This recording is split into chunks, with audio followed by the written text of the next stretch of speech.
Hello, welcome to the Affordable Housing Trust meeting for Tuesday, July 23rd, 2024.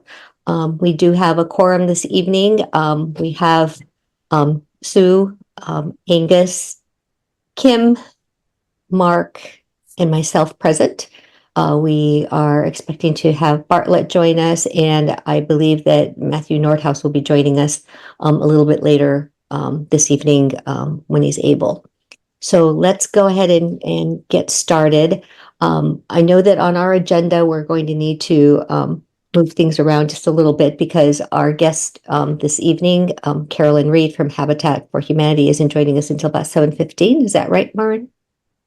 Okay, great.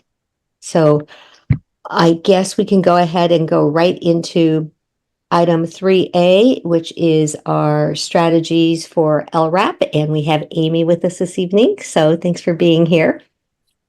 And if you wanted to go ahead and discuss with us any new applications or the renewals, that would be great. All right. So we don't have any new applicants to present this month. We did have somebody apply, but their assets exceeded the cap. So, and it was a trust, not a IRA or a 401k retirement plan. So they were not eligible at this time. We have some folks that are transitioned out of the program. We have one person that has a successful transition. They have moved to state subsidized housing, and that will be effective August 1st, which is great. We have another participant that has aged in place as long as possible, and now they are transitioning to a more medically appropriate setting. So those two folks have closed out. I do have the recertifications for the folks that have, because we were updating everybody's stuff as of the fiscal year. So I have those folks. Did you just want me to ramble through them really quick? Some of them are. I think that would be a good place to start. And so just to reiterate, this is the reason for this is because we wanted to have everybody starting in the month of July. Yes. Okay. Yeah. Welcome. So, oops, sorry. That's okay. I just want to welcome Bartlett. Thank you. Sorry to be late. Amy, go ahead. All right. So we have LRAP 2. This is a family of 4. Their current rent is $1,850 a month, not including their utilities. Their monthly income is $7,355 a month. They are on wait lists and they are accessing all public benefits. One of the adults in the household is the source of income. The other one is disabled. Okay. Thank you. Okay, so this is LRAP 7. They are a senior couple, and so 2-person household. Their current rent is $1,885 a month, and their monthly household income is $4,636.66. So they are also accessing all public benefits and resources and on the wait list. Just let me know if you want me to stop. LRAP 10. Oh, did you want me to list preference points? I completely forgot to do that. Should I do that? Yep. Yes, please. Okay, I'm sorry. That's okay. Okay. So the first the household that I presented, LRAP 2, they have 10 preference points. And LRAP 7, which is the second one I presented, they have also 10 preference points. Thank you, Amy. Amy, real quick, can you say how long both of those have been in, what year this will be for them in the program? So I didn't mark that down. I believe LRAP 2 has been in the program. LRAP 2 has been in the program since its inception in 2019. And LRAP 7 has been in the program. I think this is their 3rd year. Thank you. See, LREP 10, monthly household income of 1,826. This is a single, senior. Her monthly rent is $399 and she's got 11 preference points. So how will it work in terms of since the amount is now 500, are we effectively paying the entirety of the rent now, or is it prorated in some way? So the way that we reworded it, I believe, was up to $500. Mhm. So that's how we had worked it with these. We can, if that's something that we want to look at, we can definitely put that into consideration. Okay. My understanding was that we would pay if the rent was less than 500, we would pay the amount of the rent, but not more. Right. Okay. I just wanted to confirm that. Thank you. So LREP 17, this is another household of one. Income $2,268 a month, and the rent is $650, again, not including utilities. And that is 11 preference points. And LREP 20. This is a household of two.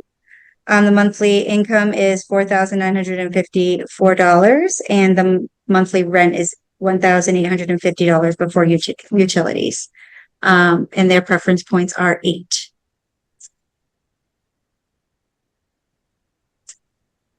And then LREP 22, household size of 2. Monthly income is $2,865 a month, and the rent is $1,870 a month before utilities. And the total preference points is 11. And then LREP 27, which is the final one that was required for recertification, is $2,007 a month for monthly income, household size of 1, and the rent is $440. They have 11 first points as well. And 27 is a household of 1. Yes. Yes. We had a couple that did not need to do their recertification. We had 2 that just came on in June, and then with an effective start date for July 1. And then we had 2 that had been within that time frame where they didn't need to complete new paperwork. Okay. So these are the 7 that were recertified for that July 1 date. Okay. Yep. All right, members, any questions or comments?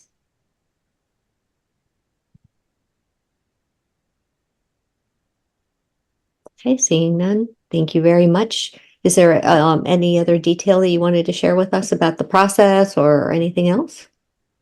I definitely do think that the process will be much easier with it being, and with everybody being on the same timeline. I think it'll be much easier to manage. So initially it was an undertaking, but now that we have everybody in the same time frame for renewal, it will be much easier to track, and it'll be easier to print out their applications, send them out for recertification. So it'll definitely make it a lot easier to manage. Okay, good. Well, I'm glad that I'm glad that this turnaround is hopefully going to be beneficial to your team. Yes. All right. The only other thing that I wanted to mention about LRAP is we did make the request to Michelle, the town accountant, to transfer the $90,000 for the 24-25 fiscal year. And that was the money that was awarded to be able to be transferred over from CPC. So she said on July 9th that they were focused on doing a large check run before she could look at booking all of the CPC items from the town meeting. So the next step is that she will continue to keep us apprised, and I'll inform everybody here once that transfer happens. But in the meantime, we're good on cash to be able to cover everything. Great. Awesome. Any other comments or questions regarding LRAP? Nope. Amy, anything else? No, nope, not on my end. Great. Well, thank you so much to you and your team for all the work that you did to get us into this alignment. Yes, it'll be good. It's going to be good for us. So definitely much easier to organize. So Terrific. Well, thank you. thank you. All right. So let's move on then to our next item on the agenda, Strategy 2.1, Durkee Farmhouse. Mr. Harvey, what is the latest on Durkee? The latest on Durkee is that the property line next to the conservation land has been surveyed, and part of that that area was mowed so that the surveyors could actually place stakes in the ground, and the stakes would be visible because the grass in most of that area is taller than the 3-foot stakes. There's an agreement with Ted Doucette to do to organize the testing of the ground for septic purposes. He is, I believe, arranging a date with the highway department to get some equipment over there and do that test with in the presence of the Neshoba Board of Health. And I don't know if that date has been settled yet, but I know that the site is now ready for that next step of digging the test pits and determining what the septic capacity of the site is. Okay. Lauren, have you heard anything else about the date? No, I haven't heard anything. What I do have is a bill from Sam Bell for the mowing, the field mowing. The bill came to $230. And we did already receive, and I did already pay the bill for the surveying, since the trust had voted previously on the contract on the proposal for the surveying. That bill, well, that bill's in process. I just signed off on that today. Yeah. Okay. All right. I believe Sam was out there. He has a big full-size tractor and with a big, I think 8-foot wide mower that he tows around, and he was there for 2 hours. Mm-hmm. He got it there. He does similar mowing for Amy Green of the Conservation Commission on other conservation plots. So he's familiar with her requirements and the pattern that she expects. So I thoroughly approved of his work, and I support paying his bill. Yep. I would agree. So one of the things that I want to make sure that we do, and please, keep me on top of it, is to make sure that if we do have expenses coming through, we need to make sure that we have you all give us the approval for that. So in this particular case, as Maren mentioned, we have the $230 for the mowing by Mr. Bell. We have the survey work done by Places Associates, and I believe that's about $3,300. Is that correct, Maren? Correct. And then we expect $2,500 for the septic testing, and potentially another $500 for testing fees that come through from Neshoba Health. Correct. So all that will be around $6,500 to $7,000.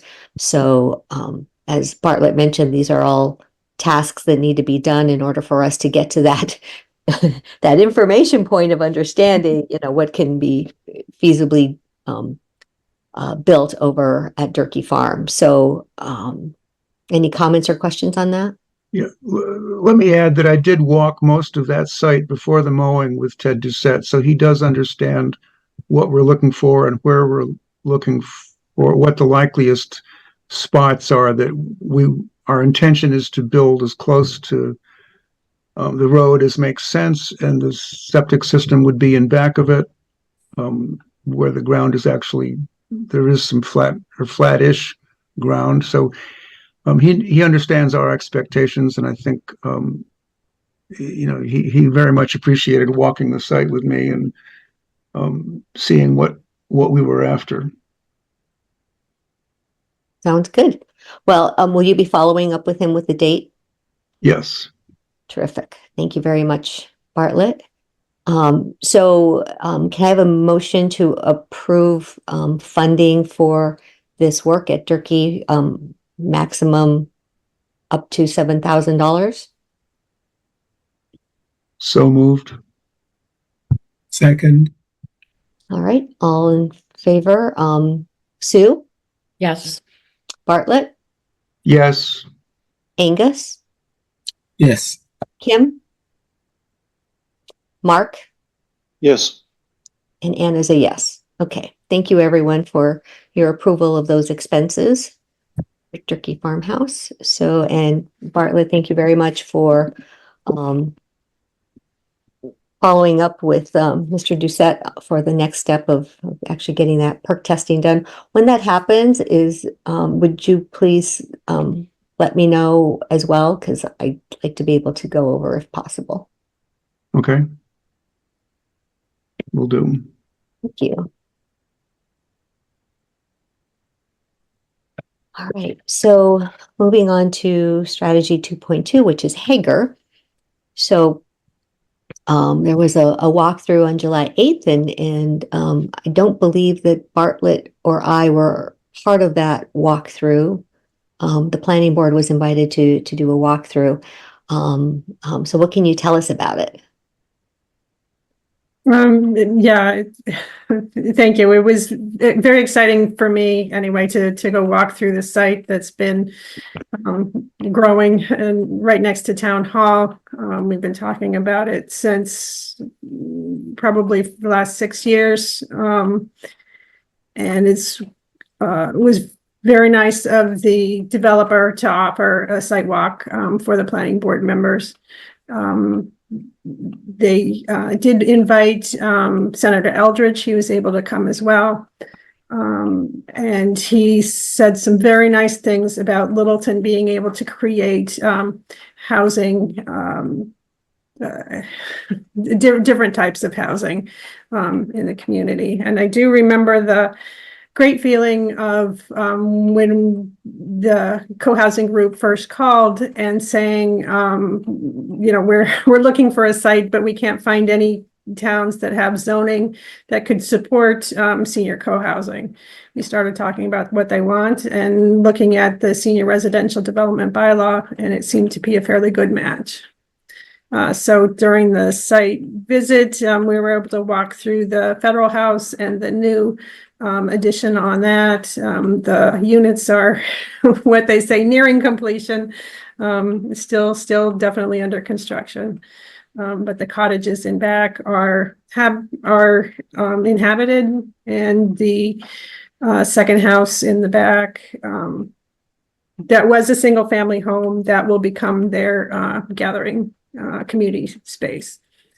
It was a great walkthrough. So good to take a moment to see the results of all the planning and zoning and permitting and construction. Okay. Great. And then just as a reminder to everyone, so there are 2 affordable units that will go on the SHI. Is that correct? 60 and an 80%, I believe. Correct. And the application timeline is open now. Applications are due by the end of July. And all questions on that go to SEB Housing.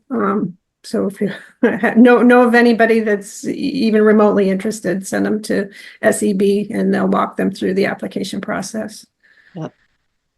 Yeah, and the other part of this particular agenda item is we added the YouTube link for that SBE housing group that created a video of the process. So if you haven't had a chance to watch that, has anybody taken a look and clicked on that link to watch it? No. Yeah. So what did you think of it? I thought it was very informative and very well done. Yeah, I think it helped to answer a lot of questions about Right. who qualifies and what the process is and Right. what they can expect. Yeah. Because that can be overwhelming in the beginning if you're not familiar with it. And I Yeah. thought that did a good job of explaining it in understandable terms. So for anyone who hasn't watched it, I would recommend getting some popcorn and sitting down with it. Okay. So those are the two affordable units, and then there are other units as well, Maren, at 100 and 120%. Is that right? Correct. There's I'm not gonna remember the number, but the 60 and the 80% AMI units that go through the lottery process. And there are qualified units at 100, 120% AMI, and then two also at 150% AMI those last two will be deed restricted for 5 years. The rest of the affordable units will be deed price restricted for in perpetuity. Right. Any questions for Maren? Yes, Maren, this is Angus. I have a question. How did the people who have already inhabited get in there where the construction is still ongoing and applications are being solicited from the public? Yep, the construction has been going on in phases. The first phase was completion of the cottage units that are in back, 2 duplexes and 1 triplex. And they had to satisfy building department and emergency services that there was, that the units were habitable and that emergency services was that they're able to get the ladder truck back there, basically. Okay. Yeah. All right. Thanks for that. Mhm. All right. Well, thank you so much for that information, Maren. I'm so glad that you were able to walk through it and be able to share that with us. Thank you. If you could please talk a little bit more as well about our next topic, which is reviewing the letter to LELWD and the select board. So at the June meeting, we had discussed several town-owned properties and whether or not the trust would want to make these trust projects. And the one outcome from that discussion was that we could formally ask the select board and water commissioners to put a deed restriction on those homes. So the way I heard the vote at the last meeting was to ask for deed restrictions on the 242 King Street and the why am I drawing a blank? The 31 Shattuck Street. Yeah. Right. Sure. So I looked up the assessor's information. 31 Shattuck Street is fairly simple process. It's a single family home that will end up connected to town sewer, and it's been inhabited since before it was sold to the town, and the town is currently using it as a construction site, so it's in fairly good shape. So that one is a simple process. And then the second house is the 242 King Street. That's the larger, I guess, colonial in front of the wastewater treatment plant. Assessor's office lists that as 8 bedrooms, and the assessor's office lists that as a duplex. So as soon as you saw 8 bedrooms and 2 kitchens, I started thinking about how the numbers might work. And if 2 affordable units could be sold at that site, it might help generate the funds needed to do some of the updates and upgrades that'll be needed to that. But that was not part of the letter, other than just a request to the select board and to the Board of Water Commissioners consider putting the deed restrictions on and offering to work with the Affordable Housing Trust on that process. Happy to hear any comments to the draft that was sent around. Yep. Thank you for drafting that. And it would seem that there was one highlighted number around the estimated sales price. Were you able to get that number confirmed in any way? Well, that's going to depend on the interest rate at the time of sale. Okay, all right, but that's just giving folks an idea. Okay, Correct. comments, questions? Well, I think it's a good idea to ask, and it was a good letter. Thank you, Violet. Kim, go ahead. Oh, I think she clicked herself off. Uh-oh. We'll wait for her to come back on again. Well, okay, I guess a question would be, Maren, has there been any feedback or any response from either of those boards?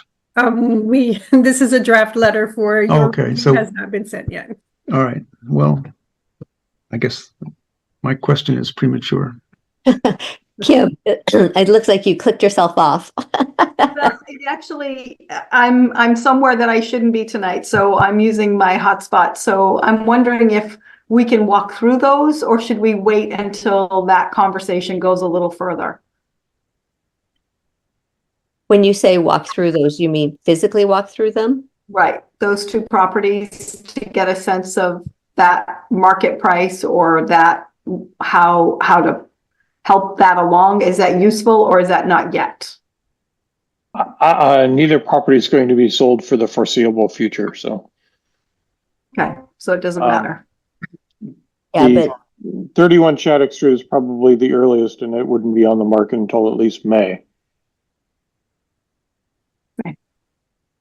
I would say, I've been in that property, and I've been in 242 King, but not for maybe 10 years and not throughout the whole house. But are we thinking that if we were to sell it, then we would do all the things like electrical and all the things, or just sell it as an antique? What is the idea behind that? Well, I drafted the letter, just kind of as a starting point for the discussion. See, the big request from the trust is to have a deed restriction put on it. How to make that happen and how to have these turn into habitable, affordable units is certainly up for discussion, and will likely take some time to work through that process. Thank you so much. yeah, and I would say that once we do have some communication back from either the select board or the water commissioners, that perhaps it could be a discussion on one of their agendas. So Maren, I assume both houses are on the new sewer system, so there's betterments associated with them too. Would that then end up getting rolled into the housing price, or how it would happen with that?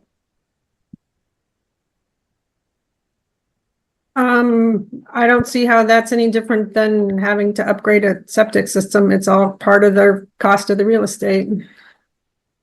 It's just that the betterment is something that's tied to, like, it's a physical lien on your tax bill effectively, right? Right. Yeah, It's okay. much the same as the requirement to update a septic system when a house is sold. It's all rolled into the cost. Okay, Yeah. So that's the way I think about it anyway. okay. Yeah.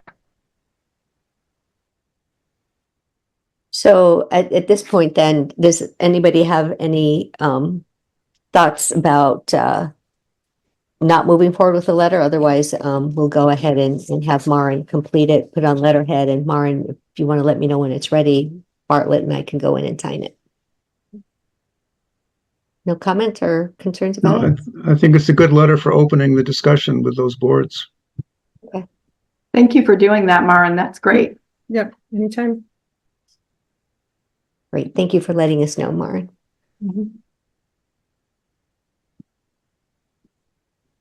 So it's a 7:02 right now, and we have a couple more items we can get through.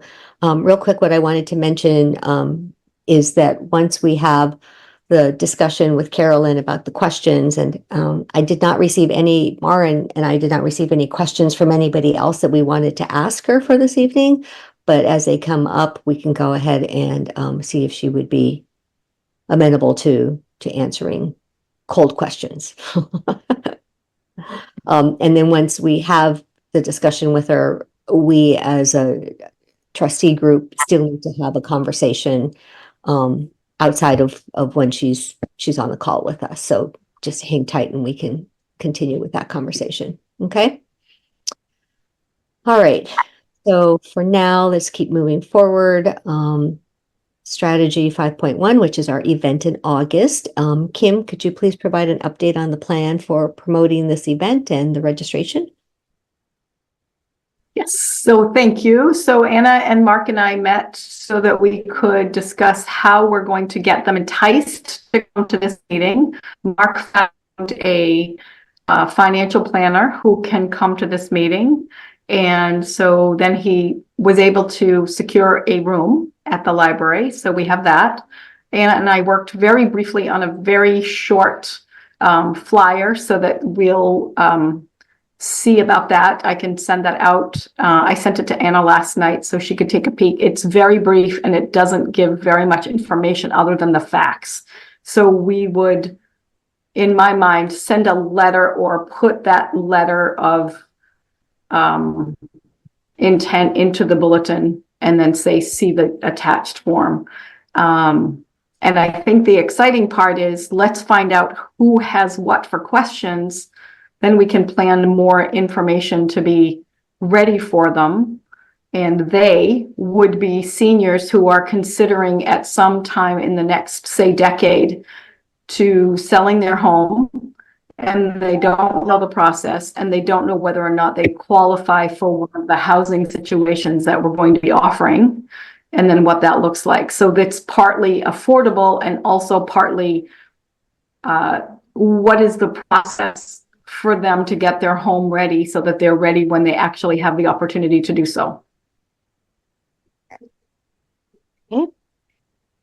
We, as part of the getting the word out, I believe Liz put in a blurb into the broadcaster. Mark, do you happen to have that handy to read it out to everybody? Because I can't seem to find my copy. I don't know that I have the blurb that she put in. I know it was called Aging in Place.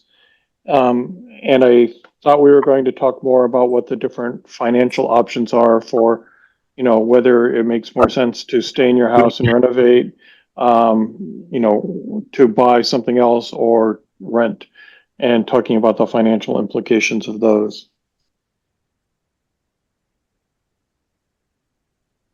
So, But I don't have the blurb from Liz. okay. All right. So questions from folks about the intention of this particular event on August 21st?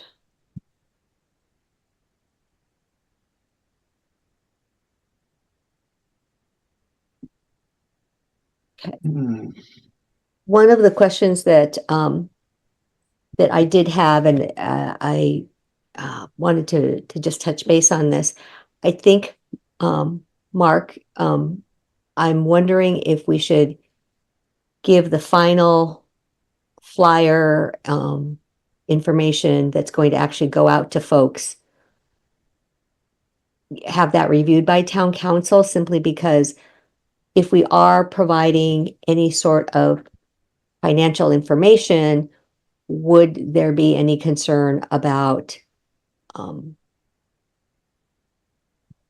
giving out Liability or yeah, exactly. I didn't quite think of that word, but yes, liability. So is that something that you could perhaps run by town council once Kim puts Sure. the final version together? Yeah. Okay. All right, great. And Anna, since I'm on the fly here, do you have the flyer that I sent to you last night? Can you do a screen share?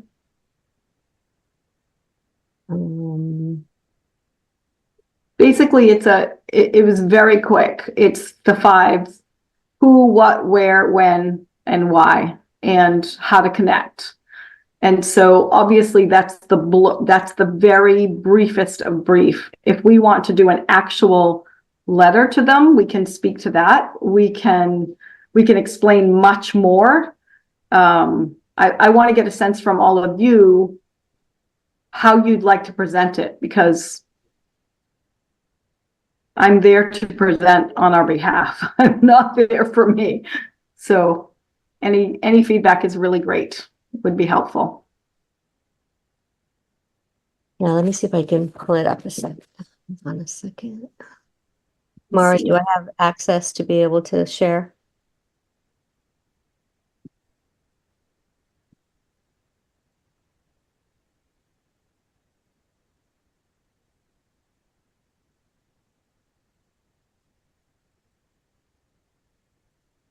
I'm sorry, you're muted, Mara. I assume you're saying yes, I can. Yeah.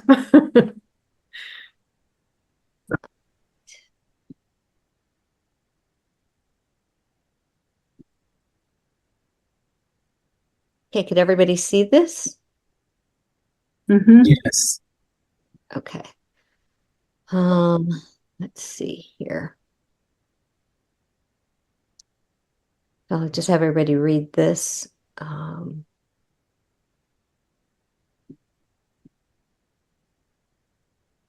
So the one thing that isn't on here is the time, which I think Mark confirmed, just to confirm. It's actually on there later. Oh, it Another, yep. Okay.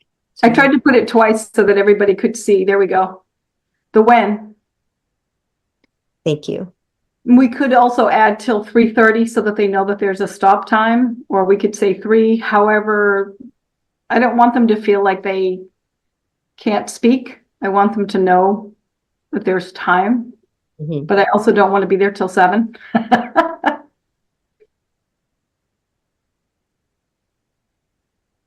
I think Mark has the shorter version of the link that was Great.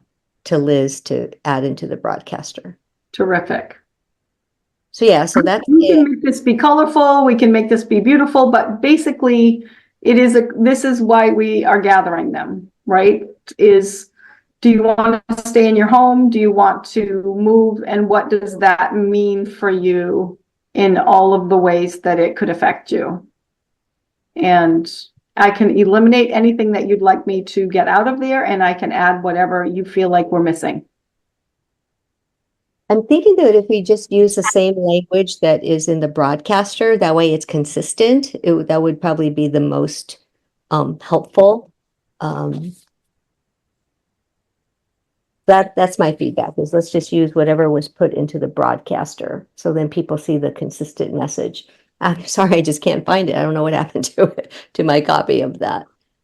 But yeah, let me go ahead and stop screen sharing, and welcome to Matthew for being here this evening. And then what thoughts do folks have from what we just shared?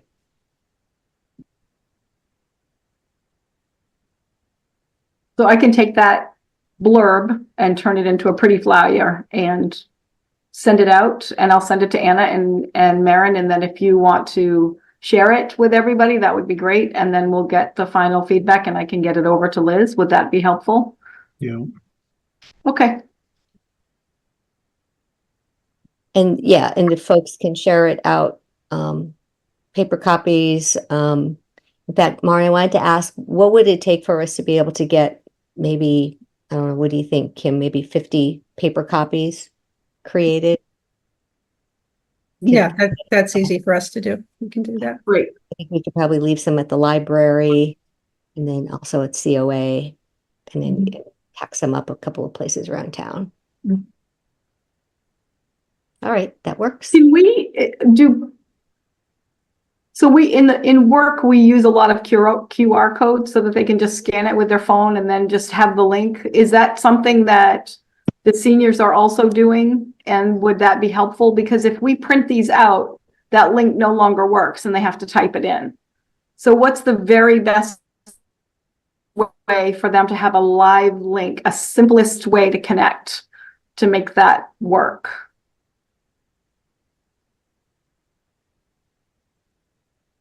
Well, on a printed, like you said, on a printed flyer, the link isn't going to work. And the simplest way would be with the QR code. Sure. Some And se- there's enough seniors would be comfortable with it, or, I couldn't tell you.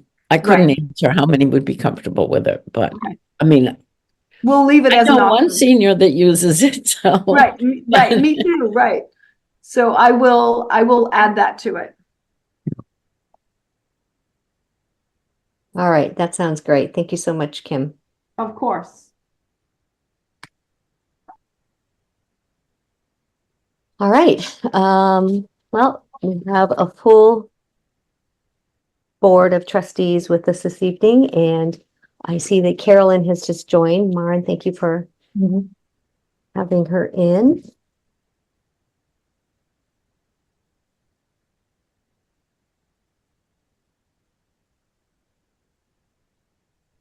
Carolyn, thank you so much for joining us this evening. Thank you for inviting me. I'm Anna Houston. We met a couple years ago, back when I was part of Jamie's team, so it's good to see you. Yeah, it's great to see you. I wanted to have each of the trustees introduce themselves, and there's 7 of us, and we all come to the board with various appointments. So as an example, I'm appointed by our town administrator as his designee. And I'll go ahead and ask Sue to go. Sorry about that. I'm Sue Melander, and I'm the Council on Aging rep. Angus, Angus Michaels, I'm a trustee with specific knowledge. Bartlett, Hi, Bartlett Harvey. I'm also on the Housing Authority, and I was peripherally involved in the Habitat project in 1999, Habitat 2000 in Littleton. My wife was more involved in that, so I am very much looking forward to pursuing this project. Excellent. thank you, Bartlett. Mark, Mark Rabacher, I'm on the select board representative of Affordable Housing Trust. Kim, Hi, I was part of the build for Habitat back in 99. I can't believe it was 99, so that shocked me, Bartlett. So I was a proud helper, and that was fantastic, and I'm looking forward to this. I'm on the board here as the local realtor and market knowledge person. and Wonderful. Matthew. Hi, Carolyn. Good evening. Finally, we meet. Hi. I'm on the select board. I think I'm the housing authority designee on this board. I'm actually not sure. We've switched around a couple times, but I think I was the person who initially had the idea for this. Had to step back for a little while, but I'm really happy that we're going forward with it, and I'm looking forward to helping. Great. And our town planner, Maren Toohill. Yes, hi, Maren. And I also wanted to introduce the neighbor to this particular project. She has been very engaged coming to our meetings, and in fact had a couple of the questions that we posed. And so Mary Ellen, would you like to introduce yourself? Hello, everyone. Hello, Carolyn. I'm Mary Ellen Lyons. Yes, I am probably the closest neighbor to this. So I'm very interested to hear your thoughts on this project. Wonderful. I'm glad you're here. Yes, thanks. Thanks for having us. And thanks again, Anna, for soliciting those questions. Absolutely. So Carolyn, I know that you've talked with Maren and Jim, and just a little bit of background, what we are trying to do here is a first for us, not just in terms of first for most of us, but the board did not exist in 1999, and so I'm sure there was a fairly different process that was going on back then. So now we do have the board. We do have funding that is principally from the CPC, and we have our charge to be able to create and support affordable housing in Littleton. So given that this is our first project, we do have many questions and many questions around from our RFP that was sent out as to what your response is, and then being able to figure out how this is advantageous for us here in Littleton. So I presume that you received the questions that we had initially. Did, and I did prepare a little presentation, Okay. summarize the proposal and answer some of those questions. Okay. So if it's okay to share your screen, I can start with that, or we can jump into the questions, whatever works best for everybody. Well, how about we watch your presentation and then we can get into the questions. Okay. Thank you. I think the host has to let me.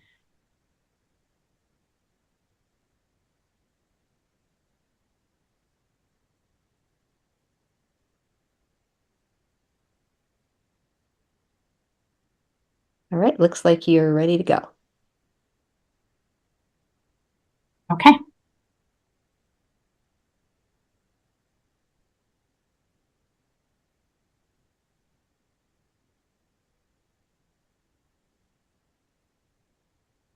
All right. Can you all see that? No. Yes. All right. I'm going to go back up to the very beginning. If that's better. Okay. So just first, a quick refresher on who we are, Habitat North Central Massachusetts. Our vision is the same as Habitat International. It's a world where everyone has a decent place to live, and we bring people together to build homes, community, and hope. The way Habitat affiliates are set up, we're all independent offices. So this office covers 30 cities and towns in Western Middlesex and Northern Worcester County. And we're responsible for raising all our own funds within our area to do our building and for setting our strategy within the affordable housing realm. And I'll tell you about that in a second. So these are all the different towns we cover. So we go as far, and there's a couple more here, as far west as Ethel and as far east as Acton.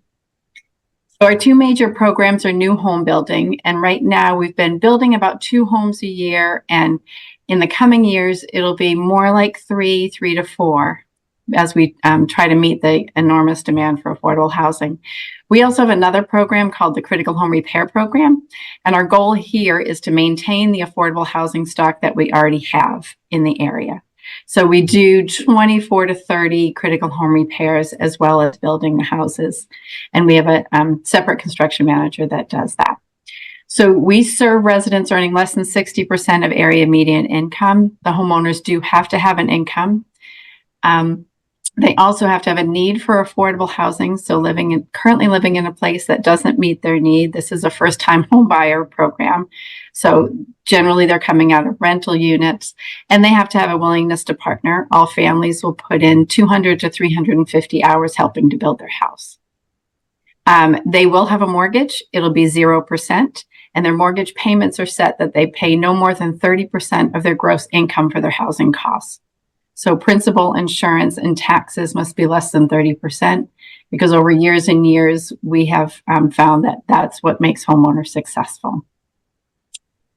And we do stay, I know one of the questions was what happens after we sell the house to the homeowners.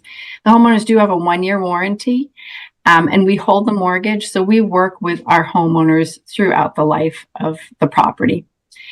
During COVID, we did offer some homeowners who weren't able to work forbearance to add a few payments to the end so that they could stay in their house. So we don't forgive the mortgage, but we work with our homeowners to make sure they're successful. Our homeowners also need to go to first-time home buyer class. For the year before and the year after moving into the house, we do financial classes and financial training with them. We do start a local project committee when we build in a town and ask the townspeople to join and be a part of the process. And every homeowner will partner with a family advocate from the town to learn about how to own a house in Littleton, where you pay your taxes, where you go for the water bill. So that's part of the program as well.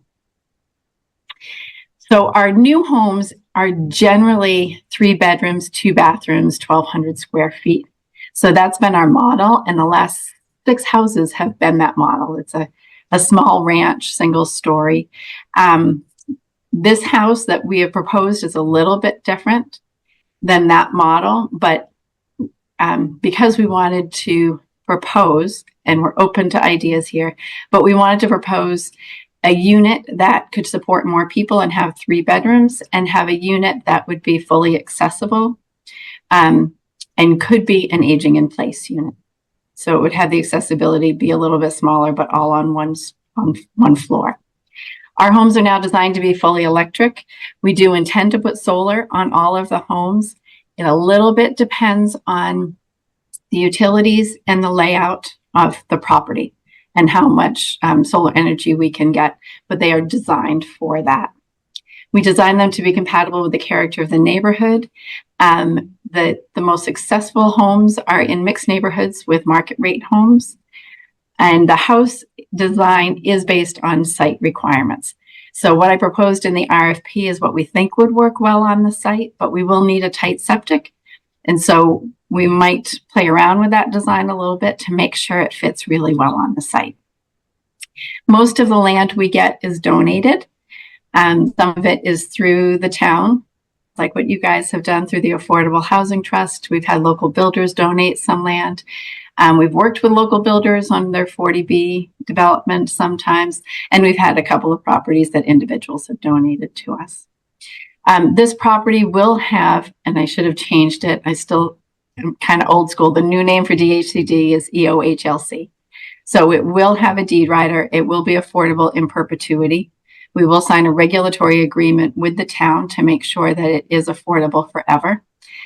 If the homeowner does decide to move, and we've only had that twice in our 36 years, but if they do decide to move, we can be one of the monitoring agents, and the town is always one of the monitoring agents.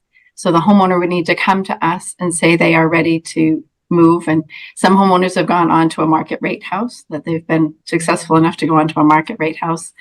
But the monitoring agents have the right of first refusal, and we will search for another homeowner who earns less than 60% of area median income. We generally try to partner with vocational schools. I think it's a win-win. So for this home, we're going to try to partner with Neshoba Valley Tech. That allows the students to have a learning place where it's on-the-job training and they get to build a whole house. We also save money on electricians, plumbers, HVAC. So it's a win-win for us, and we've done that with the last several builds as well. And the housing costs, I know there was one question on why this housing, the budget as it stands right now was different from and higher than the one for air. And it's mostly based on the site. So the air property, it's 0 setbacks. So there's not a lot of site work to do because there's not a lot of site. And it's an infill. So there was a property there before. So we're fairly certain we're not going to hit ledge. And it is very, very close to the sewer and water connection. So the fees there are just a little bit less because the lot is a little bit different.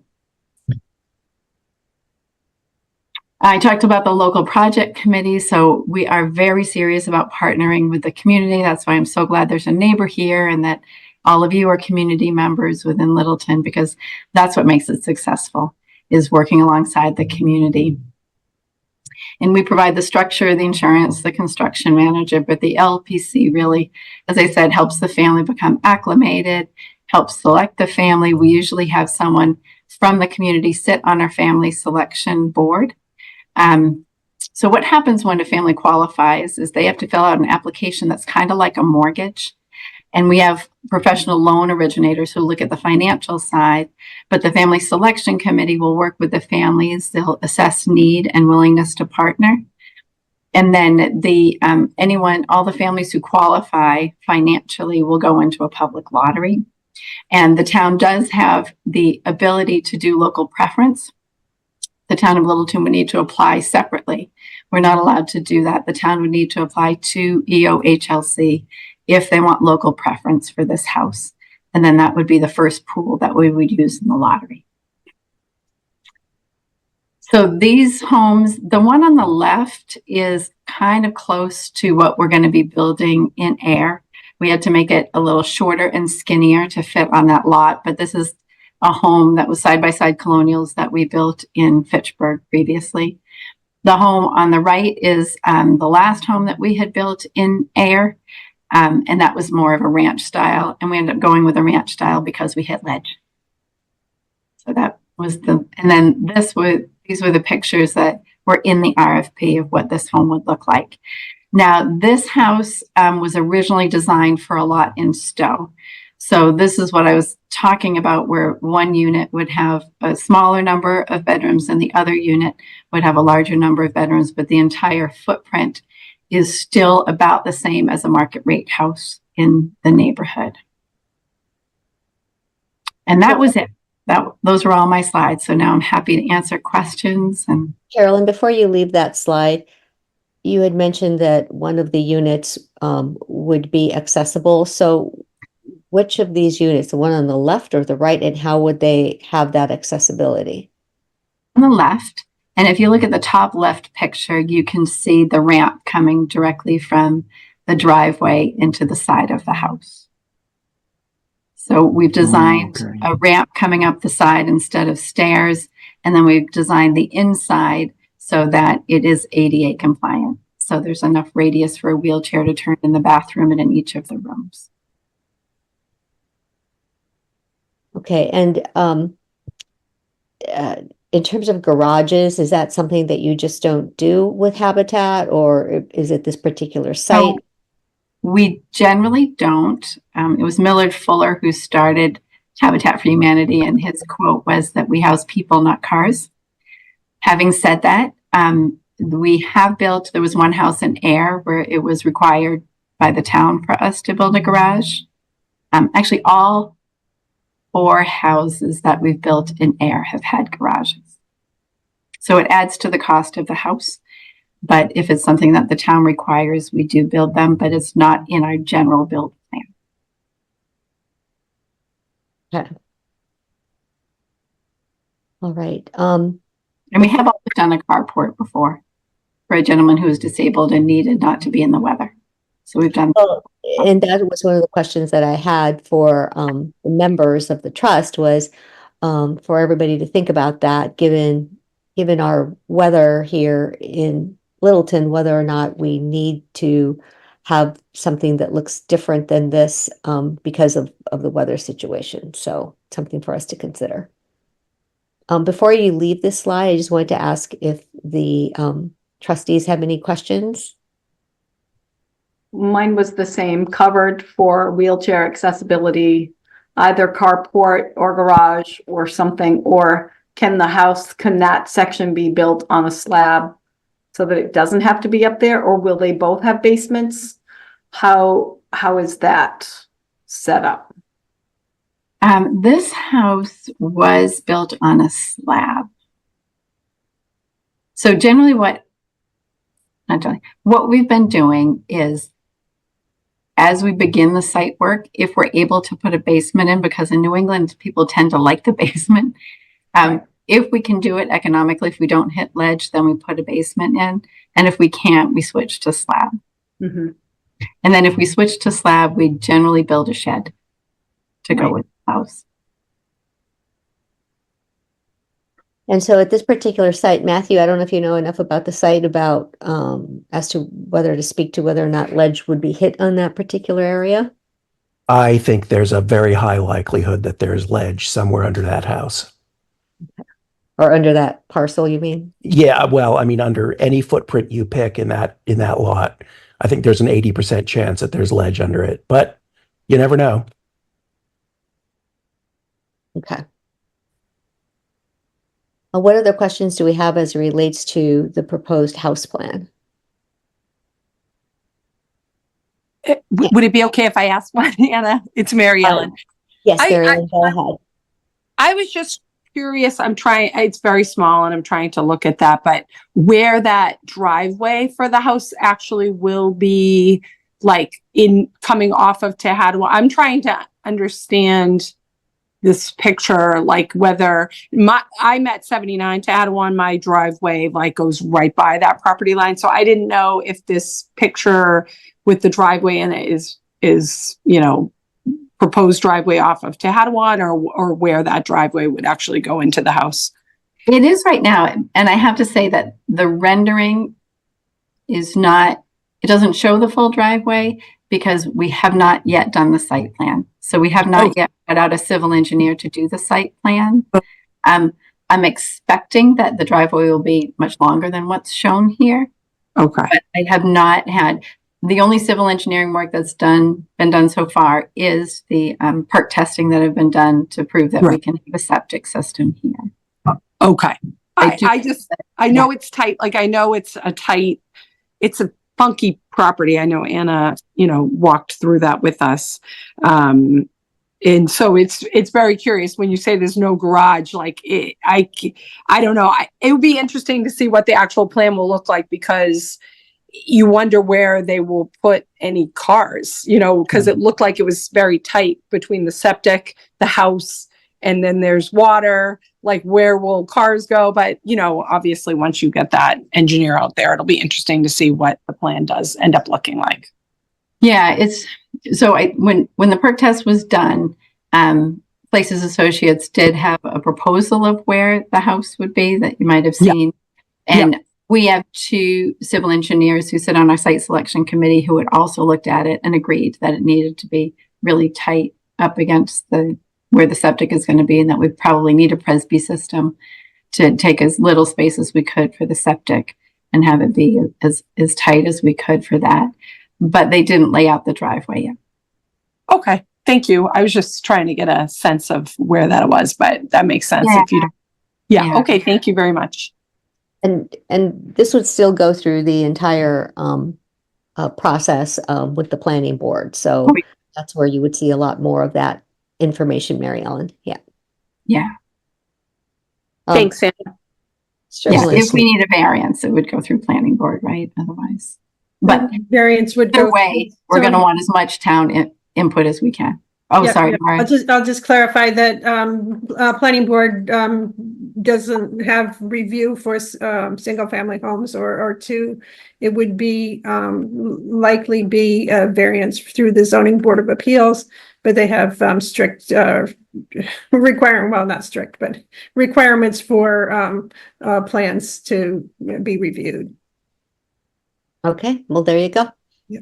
Thank you for that clarification. So yeah, but still there would be more review on it if appropriate. So thank you. Any other questions from folks before we take this off? Just jump right in because I can't really see everybody. I'll line now. Yeah, no, I don't have a question about the drawing in front of us. But I would like to talk about how much of the construction actually will be volunteer labor. I know that there's a lot of people who, think that they want to go out on a Saturday and swing a hammer for a couple of hours. And I don't really know how useful that is to you, and where, Carolyn, you see the there's obviously, the licensed trades, but how much labor can we expect the townspeople to contribute to this, or would you like to see? So we generally have volunteers Wednesday through Saturday every week while we're building, and we have up to 8 volunteers a day, and that's how we've built all of our homes. Okay. And it works great. And Great. People can do amazing things even if they don't have knowledge of the trades. And we tend to hire construction managers who are super patient and like teaching people about it.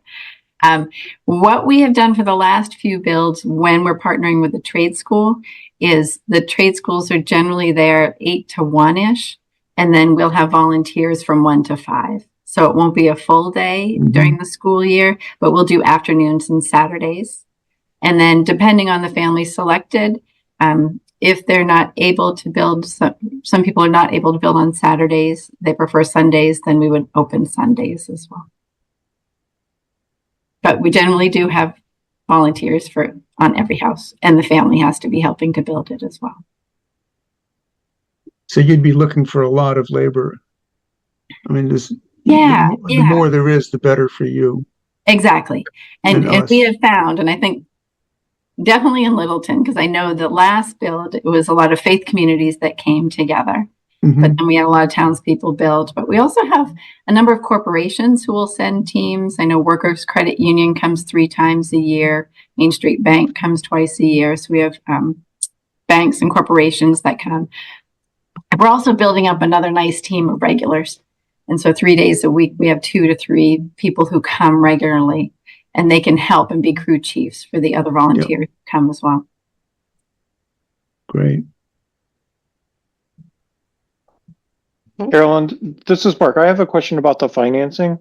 Yeah. So you said you take people up to 60% of AMI, and then you also limit their cost of the housing. So does that mean that you vary the length of the loans? So if I was at a 40% AMI, you'd give me a 40-year mortgage instead of a 30-year mortgage, for example, or something like that? Or how does that work? You got Or it. do you, You okay. got it. So we can go from 20 to 40 years with our loans. Okay. And that's generally how we manage that side of it. And then I should say we do, so it's under 60% of area median income. And in our houses, we generally find that it's between 30 and 60% of area median where homeowners can afford to be in the house. For our critical home repair program, we don't have a minimum. Okay, thank you. So related to the financing, I think one of the questions that we have, and at some point we need to be more definitive on any business terms that our trustees want to really focus on, but we originally had identified in the RFP that the developer would, at its sole cost and expense, construct 2 dwelling units on the property. And it sounds like you have been asking about the town contributing additional funding other than the land, which we paid for. And so can you talk a little bit more about why you are making that request in the proposal that you submitted? So as I said earlier, we have to raise all the funds for every house in our area. And so we look to any source that we can. So there have been a couple of houses where Mass Housing had a neighborhood stabilization program fund, and we were able to apply for those. In Fitchburg, we have some home funds that we're using to help build that house. So we will apply for grants. We do have a line of credit where it used to be that we would raise half the funds before we would start building and then stop building whenever we needed to raise more funds.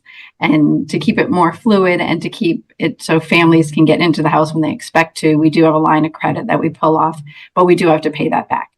So we're not like a for-profit developer where at the end they sell the house and can pay off all their loans, because we hold the mortgage generally. So we try to raise all those funds. And in towns that have Community Preservation Act funding, we, like you saw in AIR, do generally ask for some of the funding that's designated for affordable housing to help us build. And so it's not a requirement, but we're going to have to raise the 400 to 500,000. And so it's part of my job to just ask wherever I can.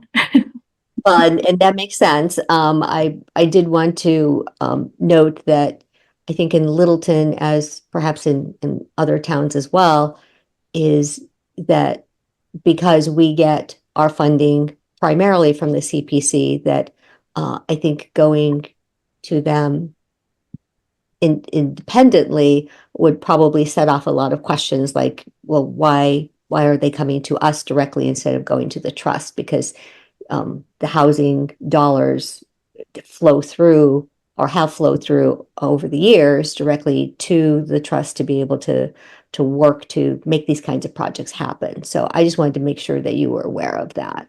Yeah, and I would take your counsel on that. Right, whether that is allowable or not. Yeah, I just doubt that the CPC would look upon that favorably. They might have a puzzled look on their face. Yeah, and it's different by town. And I do have to say it can be a plus that it comes through the Affordable Housing Trust, because then you don't have to go for town meeting, right? It's already been designated. That is correct. Plus, And it's different in different towns. So I know in Acton, they have you apply separately, get some from CPC, so it's whatever is the Yeah. norm in Littleton.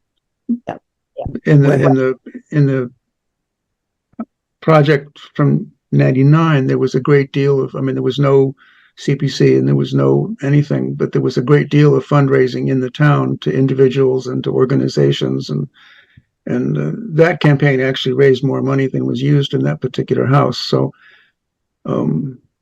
I think there's a potential for raising money outside of CPC. And certainly, Sorry.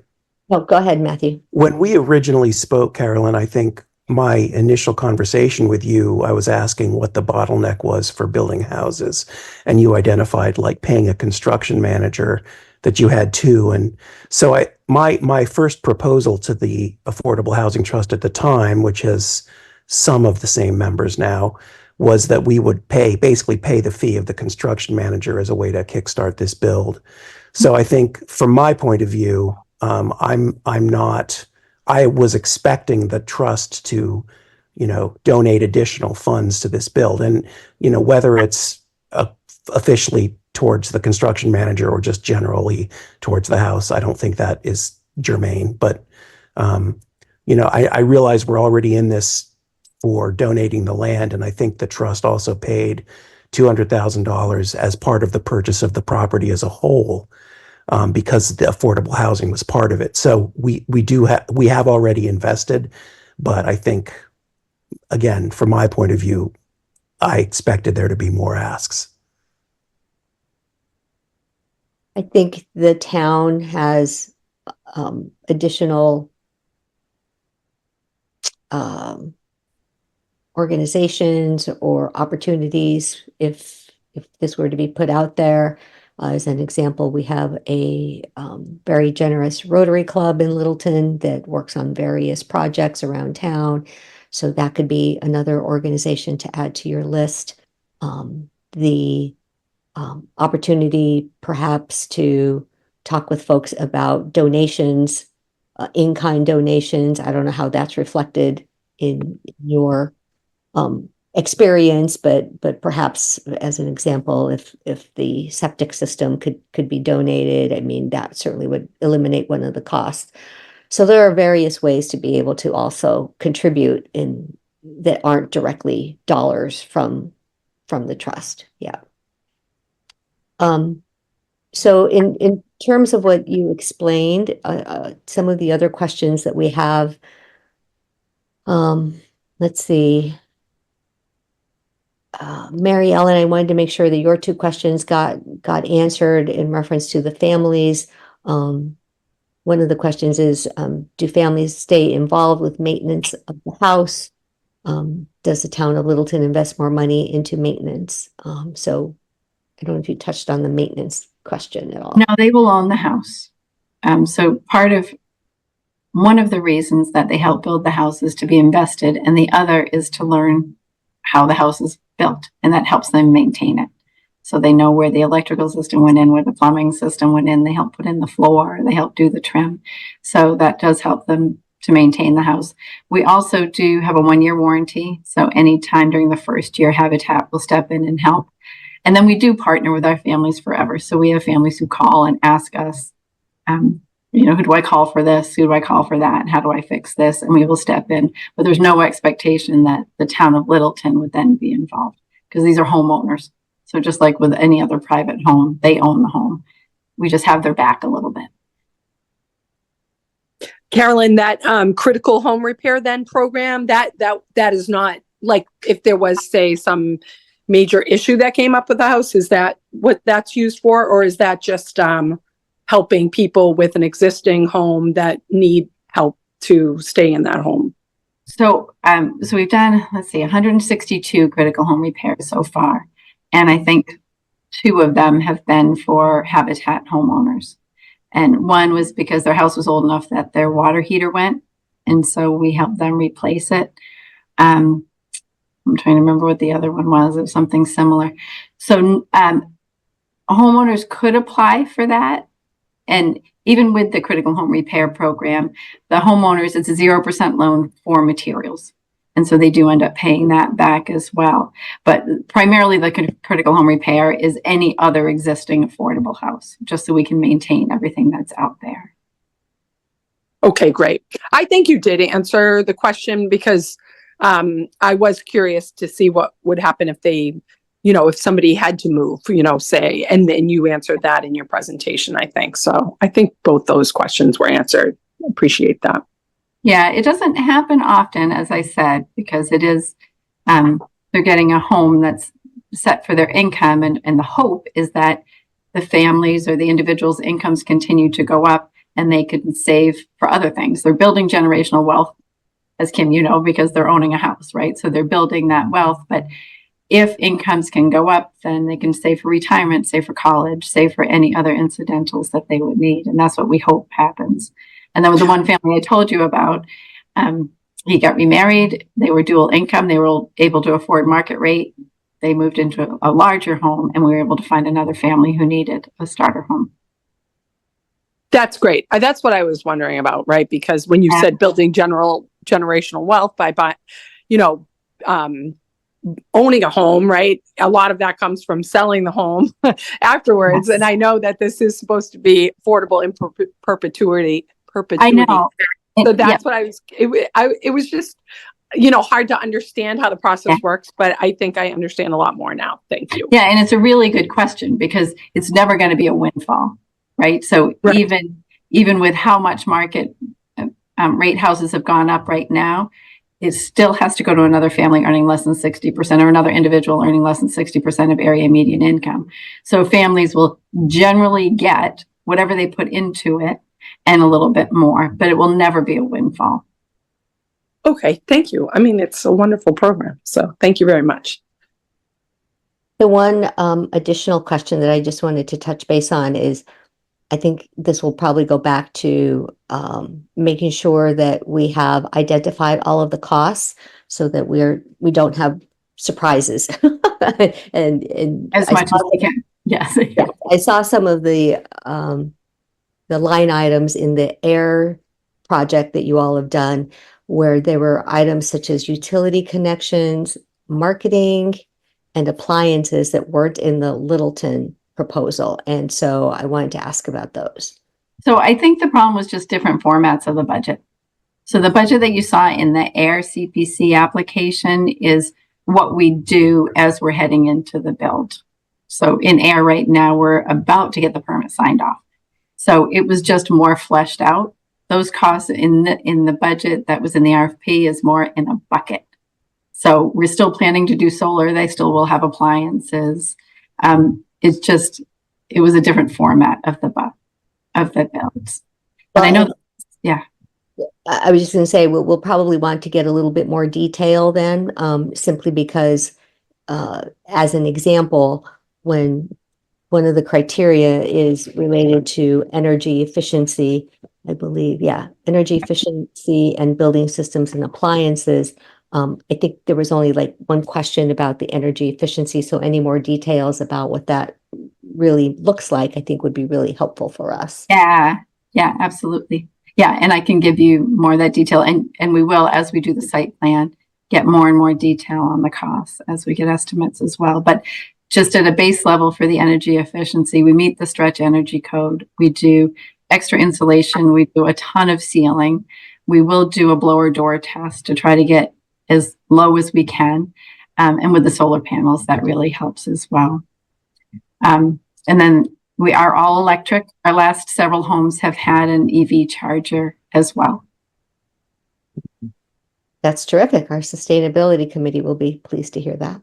Yeah. And I mean, it helps both sides, right? Like it's going to help with global warming and all the things we need to do, but it also keeps the cost low for the family.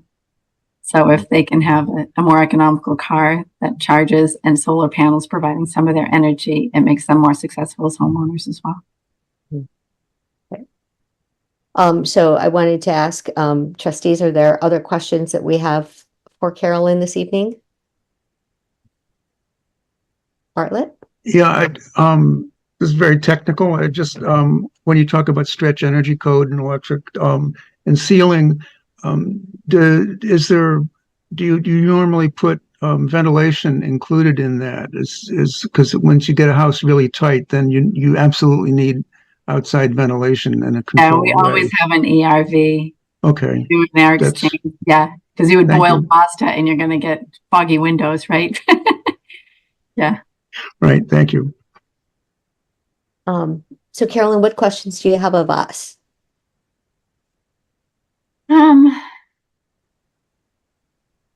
So I think the next steps are Maren and I'm redlining a land disposition agreement, and then it will go to the town. And so that's our next steps. And then we need to work on the regulatory agreement and the LIP LAU, the Local Initiative Project, Local Action Unit for the Executive Office of Housing and Livable Communities. So those are our next steps. And so we're going to need to partner with you guys to get that done, because it's the LIP LAU is the town in partnership with Habitat. So we just need to move forward with that. And I believe you guys are going to require us to have the regulatory agreement, which is what says that we're going to have it deeded affordable forever before we close. Right. So I think those are our next steps. And But I see our next steps as our trustees. We have not had an opportunity to discuss a lot of the details so that we can make sure that all of our business terms are being identified so that you can address those properly in response. And then I think from there we would be able to move forward with the land disposition agreement. And so probably getting you any final comments, questions that we have for those business terms would probably be our next move. okay. And working on the land disposition agreement after that. Okay. And at this point, are you feeling like you would want local preference? Yes. Yes. And so I heard you say earlier that that's something that we as a town need to apply for. Right. Yeah. Okay. And we have no feeling on that one way or the other. We have no preference, obviously, on whether you do local preference or not. Yeah. But it just changes how you do the lottery. Yep. And I think part of that is that we have talked about affordable housing at various events and meetings with residents, and I think if it were to be awarded to somebody locally, I think it would just really help to reinforce what we're trying to do. So, and if it was not able to go to somebody locally, then that's fine. It's still going to a family in need, and that's what's most important.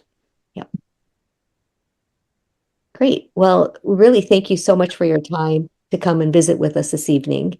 And I think you could hear from what folks had to say that there is a optimism about being able to together to make this happen. And so we just need to keep working together on all the terms so that we can get there. Great. Yeah, we're, as I said before, very excited to be partnering with Littleton again. I know the family that moved in way back when is still there, and she's so thankful, and we're looking forward to doing it again. Yeah, she's a great success story. Yeah, she's fabulous. Yep. She was our bus driver and kept very good care of my 3 children. So Yeah, she's very, very caring. it was nice to get to know her. All right, Carolyn, well, we will certainly be in touch. Okay, thank you so much. Thank you. Have a good evening. Thank you. Thank you. Okay, so what are everybody's thoughts about where we are right now? And then we can talk a little bit more about getting to the nuts and bolts of the RFP. It feels to me that we have to do all the site specific work before we can ask more questions. Am I wrong in that?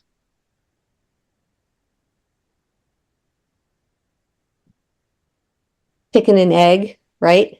I mean, I think part of what our task is, I had an opportunity to speak with Town Council Jenny Merrill this evening, and the bottom line to it is we as trustees need to identify what are the most important things to us from a business perspective so that she can go in and negotiate that with the attorney with Habitat.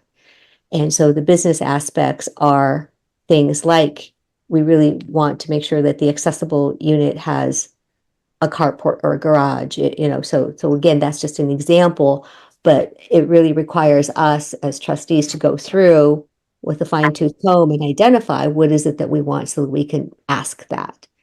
What is it that we find, a non-negotiable? Matthew, I heard you talk about the original construction manager fee. And that is something that you had discussed. And at the same time, we had put in the RFP that, everything to build the 2 units was at their cost and expense. So I think we need to decide among ourselves, what is our number, if you will, that we are willing to go to. And I know at the last meeting, we put a number out there of $100,000, and in looking at the data that I sent out to everybody from AIR, I think that number is too high. I don't think we need to contribute $100,000. I think it can be less than that and still be a comparable percentage to what AIR did.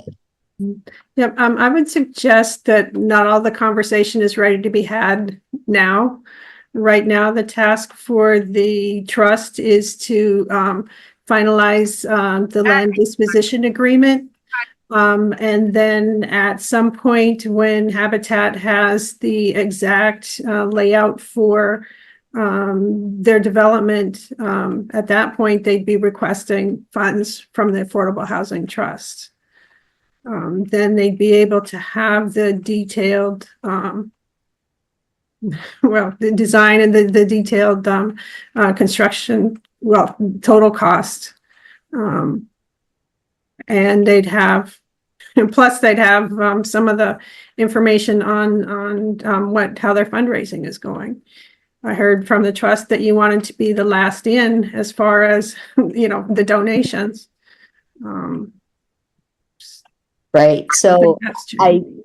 I actually have different information from Jenny Merrill this afternoon, and she said, no, we need to identify what our business terms are first before we were to approach the land disposition. And the reason for that is because if we can't even come to terms with Habitat on business terms, then there's no reason to proceed to the land disposition agreement.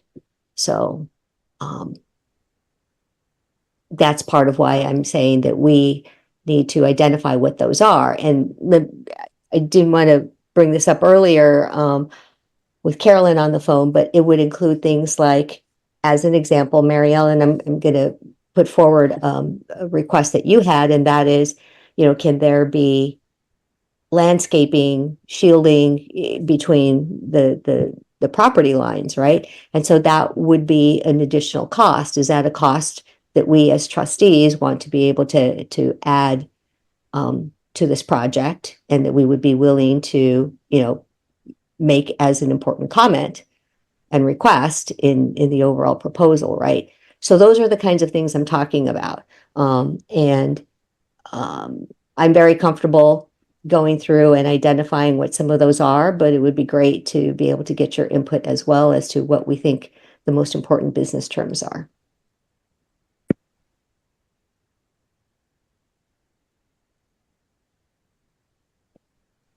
Appreciate that, Anna.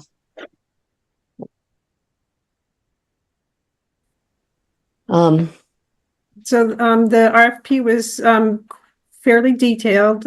So what I'm hearing, Anna, is that you have a few items that you would like to add to an agreement. Right. And you're asking the trustees if there's anything else that they're looking to add. That is exactly what I'm saying. Yes, thank you. So let me give you all an example. In the RFP, there are 5 comparative evaluation criteria. We have not had a chance to talk about it, so I'd like to do that now. The very first one is building design, quality, materials, and appearance. The categories of our evaluation are in the response from Habitat were those acceptable, unacceptable, not advantageous, advantageous, or highly advantageous. Okay. So from a building design, quality, materials, appearance, what does everybody think, right? I had originally said when I did this after we first got it was not advantageous because we didn't have the ADA information. So now that we do have the ADA information, I feel better about this. But again, we want to be able to get that in writing from them as to what exactly they are intending to do for ADA in terms of building design. Okay, because that wasn't delineated in their proposal. The second criteria is energy efficiency and building systems and appliances. Again, I thought that was not advantageous simply because they hadn't provided any details. Tonight, she provided many more details, so that puts it into the advantageous category for me. But again, that needs to be put in writing by them. So it's basically asking them to put what they intend into writing so that we have that on record so that we can point back to it and it can be part of this land disposition agreement down the road. So you'd want to identify the type of siding that goes on the house, vinyl siding, cement siding, wood, whatever. Right. So again, that particular item, number 2 was around energy efficiency. Yeah. Systems and appliances, right? So it goes to what your last question was partly, and Right. have that in writing for us so that we have it. Well, she would put what she said in writing, stretch code plus additional insulation and sealing. I think that's adequate. Right. And anything else that we deem to be important, right? The third criterion is experience of the proposer, excuse me. Clearly it's highly advantageous because they have 36 years in doing this. The fourth one is financial feasibility of the proposal. This one also I put as not advantageous because it says project budget has significant gaps and requires substantial assistance from the town. So if in fact, all we have to do is provide the $200,000 land, which we have already paid for, and the construction manager fee, then that will likely be aligned percentage-wise to the air project. So then it seems like it could be very doable, right? But if they expect the town to put in hundreds of thousands of dollars in addition to the land amount, then it would not be advantageous to us. So we need to just confirm, what that number is. And I recognize that they need to know because whatever lender they're going to go to, the lender's going to want to see, well, where are you getting your money, the rest of the money from before we lend you anything, right? So Anna, we only have one proposal to evaluate. So the choice really is whether we want to put in up to $100,000 or we want to try again, right? Well, I would actually say, Mark, that the number is 68. I don't think we need to go any higher than that. And we have them go out and try to secure it. And if they don't, then yeah, we have to make that decision. I think going to 100,000 is too much. I don't know what other folks think, but I'd love to hear your thoughts.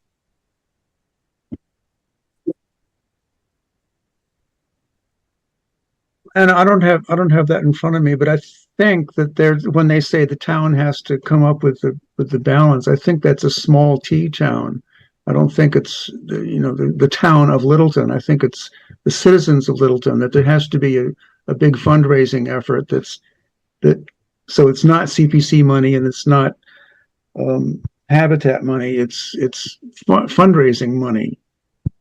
that is going to make that balance. And I'm perfectly happy to have the up to $100,000 at the end as kind of a, you know, stopgap thing. But I think we can raise the money that we need.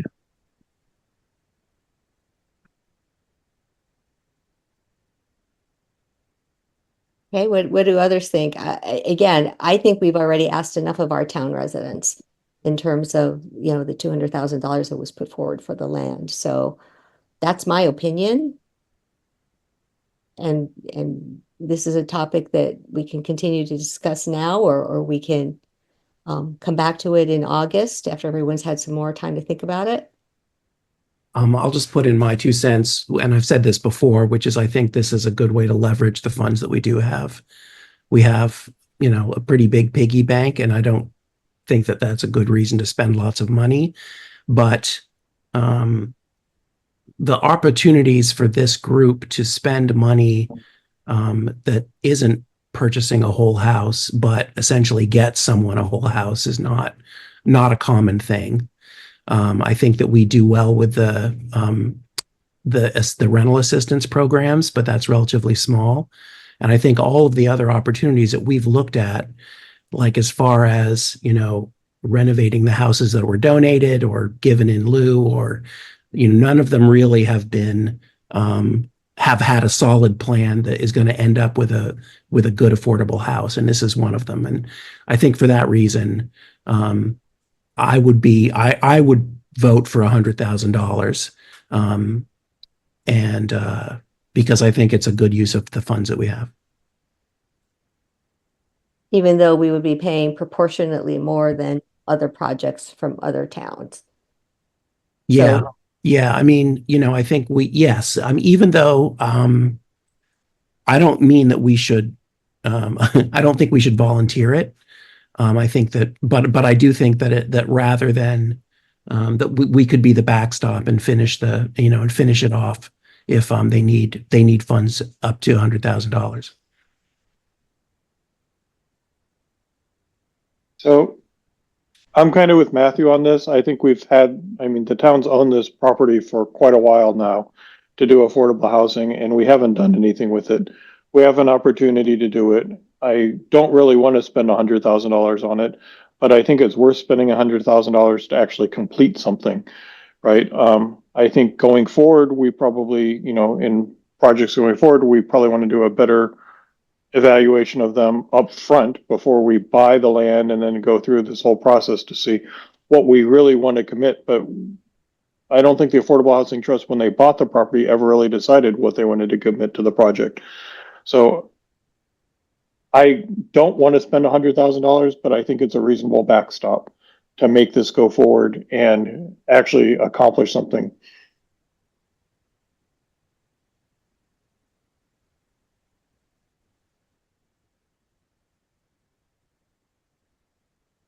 any other input from folks?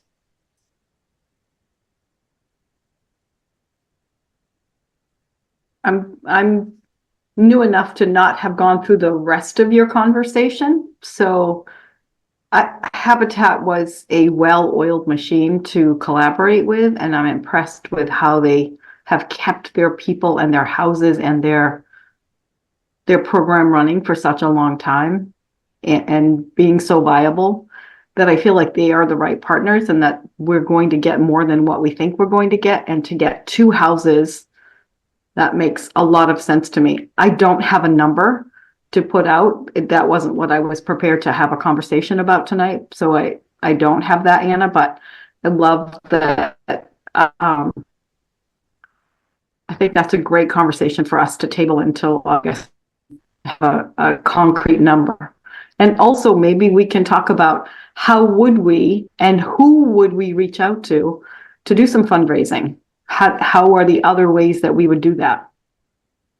That's actually a good point, and one that I personally don't think is our role at all.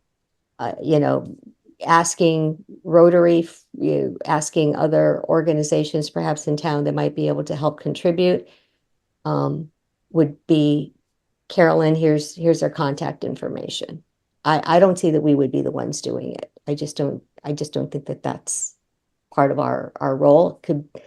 We've never done this before again, except for that one. Right. The value added that the Affordable Housing Trust can provide is the links to those other community members that would be able to help with fundraising. As a town entity, the trust can't be the fundraiser. I think that the community, what was it called, the town committee, the citizens committee, that I think that should be the agent that does the fundraising and takes the lead on that. There's no reason some of us individually couldn't be involved in that, but I agree that, yeah, clearly this board is not going to be part of that fundraising. I just didn't want to add something else to our plates. Yeah. It also, as Maren just pointed out, it also is not just adding something more to our plate, but as a town entity, we cannot do fundraising. I know that from COA. We've been through that. So that was going to be my question, was that who would be spearheading it? But I think Matthew's right that it would be the Citizens Committee or whatever their title was. And I the whole thing to me is overwhelming. So, but I get overwhelmed easily. So you're very pragmatic. So I really pragmatic. Okay, thanks. I'll take that. I'll take it. I understand what everybody is saying, and I'm just trying to figure out in my head which comes first. Do we say yes, we will do up to 100,000 or some other number? Or like you said, do we ask them to put in writing exactly answers to our questions? Or do we have to even be sure that fundraising could happen somewhere without it all coming from CPC? We can't ask that. In my brain is spinning just for where do we begin? well, I'm for the project. yes, I think we all are. And let me see if this helps. Okay, so when I talked with Jenny today, what she said is, yes, we need to define the business terms first before we do the agreement, the land agreement, dispensing with the land. And so we have already provided notice to them on June 17th that they were awarded the RFP because they were the only ones, and it has a good start. So now what we need to do is identify those business terms, okay? And Jenny's going to be out of town starting on August 3rd, so she's out till the latter part of the month of August. So that gives us an opportunity to be able to fully define what those business terms are, okay? She did say the one thing that she would recommend that we not do is don't get into any design stuff. That's not our role. I just laughed and I said, you're right, we won't. So no design stuff, no saying the bathroom needs to go here because that's not our role. Sorry, Kim. And then she can negotiate that or she can negotiate those business terms. And then once that's taken care of, then she can go ahead and start to negotiate all of the legal terms. And what she said is what we want to be able to do is get through the business terms first, because these are the things that are important to us as a trust. And then after that, it can be the rest of the legal stuff that needs to be hashed out between herself and Habitat's attorney. She did say that we should make sure to include any affordability comments. So for example, the last criteria from our RFP is overall quality of proposal. The not advantageous comment is proposal complete and responsive to some items and not others in RFP. So one of the things that they had missed was they really didn't talk about the units being on the SHI. That language wasn't in their proposal, but it is being put into the agreement because Jenny was starting to put that in there. But so those are all the things that we need to talk about and we need to make sure are going to be in there as business terms. Okay? So that's our job. That's our task that we've been given. And we need to do that. And so if we can do this at our next meeting on the 20th and have those ready and she comes back from her vacation, we'll be ready to go. Does that help, Sue? Yes, thank you. Okay. So Anna, is there a reason not to have either Habitat or Jenny, maybe Habitat, start with what the business terms they see are, and then we can evaluate and see what's missing, rather than to come up with these business terms? Because we're never going to be able to do it on our own. Why not have someone suggest an agreement and we say it's missing this and missing that? Or we could ask for copies of previous agreements that they've had. I mean, the one in Ayer, the one in Fitchburg, which Well- would have those terms. Thank you, Bartlett. So what realistically we have right now is we have their proposal response, right? So that in effect is what we're looking at. We need to look at their proposal and say, well, what in here is missing? And to Bartlett's point, you all also have what they said to Ayer. You can look at that as saying, oh, well, they did this in Ayer. I think that's important. We should make sure to add it in our business terms, okay? And then we also have the initial land agreement that we can take a look at, which was a template from the town of Acton. So again, it's already gone through their process. And we can look there as well to see, well, is there anything that's missing here that we would want to make sure gets incorporated as a business issue? Okay. So Mark, to your point, I think we already have those documents. We have our proposal from Habitat, we have the Ayer comparative, and we have the land disposition agreement to take a look at. But I don't think those are the same thing, because isn't the business agreement going to be much more of a legal contract that we're reviewing than the RFP that just says what they're doing? I mean, who's reviewing the contract? Is just Jenny, or are we reviewing the contracts?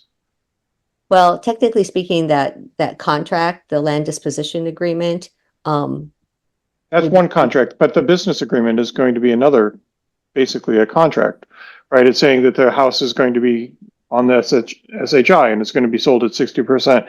It's effectively a contract that they're writing up, they're agreeing to. And I don't want to come up with the terms for the contract. I'd rather review the contract and say what's missing and compare it to other ones than try and guess, because we're going to get them wrong if we try to come up with them. you know, I talked with Jenny this afternoon about that, and she pointed to what I just said. She said, look at their proposal, see where the gaps are of what you guys want, and get back to me on that. So where does that document end up? What form of a document does that take? As a document that Jenny drafts? Yes, Jenny will then take the business terms of what's important to us and make sure that it is in the ultimate land disposition agreement. Because anything that we have to formally, legally agree to is going to be in that land disposition agreement. And so there are terms in there that, here, I wrote it down. So the land agreement incorporates all the RFP conditions, right? So if we, not that we are, I understand we're not thinking about this, but if we were to hold firm on the statement in the RFP that says the developer shall at its sole cost and expense construct 2 dwelling units, if we wanted to hold firm on that, that's where we would say to Jenny, when you go in to negotiate with their attorney, please hold firm on that. We are not adding in any additional funding, okay? So that's what I mean, that's part of the RFP condition. The second one is we require them to build 2 houses and that they must bring all the financing documents to bear. They need to be able to prove to us and to the lender that they have all the funding that is needed to be able to do this project. So those are the 3 main points of what would be in this land disposition agreement. And so our conditions are essentially our business terms, right? What is it that we are conditioning this agreement to? So there is no separate business agreement. They're just the business terms in the land use agreement. So Exactly. why aren't we just on the land use agreement, making sure that it has the business terms in it? I don't Yes. understand why they're separate. They're Why? not separate. They're not separate, but I'm just saying that we have to be able to provide them to Jenny, and then she will incorporate them. Well, this is Angus. I'm not entirely sure what we're providing. She's told us in the presentation that the each building is different based on the site, and after evaluating the site, they determine what they need and how much it's going to cost, and that's why Ayers costing a lot less than Littleton. So obviously, regardless of what we do, it'll all boil down to what the findings are on the land. That's going to determine the cost, and that's potentially why we're having to require $100,000 more than the other sites, perhaps. So we got to be careful where we're going, because we may end up with an agreement that's not workable. And Jenny would let us know. I'm sure she would. So again, if you all don't feel that like there are any other business terms that you don't want to add in, that's up to you. But I do feel that there are some, as I've mentioned, that are important that I want to ask them to provide more detail around.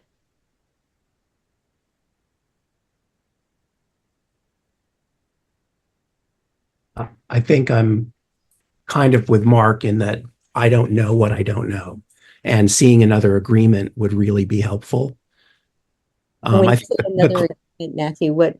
well, if there was a land use agreement that they signed in air, or, you know, something that some boilerplate thing, or I don't know, maybe it's not boilerplate, maybe each one is special, but the example of the carport is an excellent one. It's something I hadn't even considered until someone brought it up. So I'm really looking at, I would be more likely to have reasonable input if I could look at an example of one of these where someone has thoughtfully gone through and thought, oh, well, we need to do this and we need to do that. Okay. I mean, Well, we can ask Carolyn for that, I think, right? we could, yeah. Let me touch base with Jenny tomorrow and see what she has in terms of something else for us to take a look at. So does this land use agreement originate with Carol or with Jenny?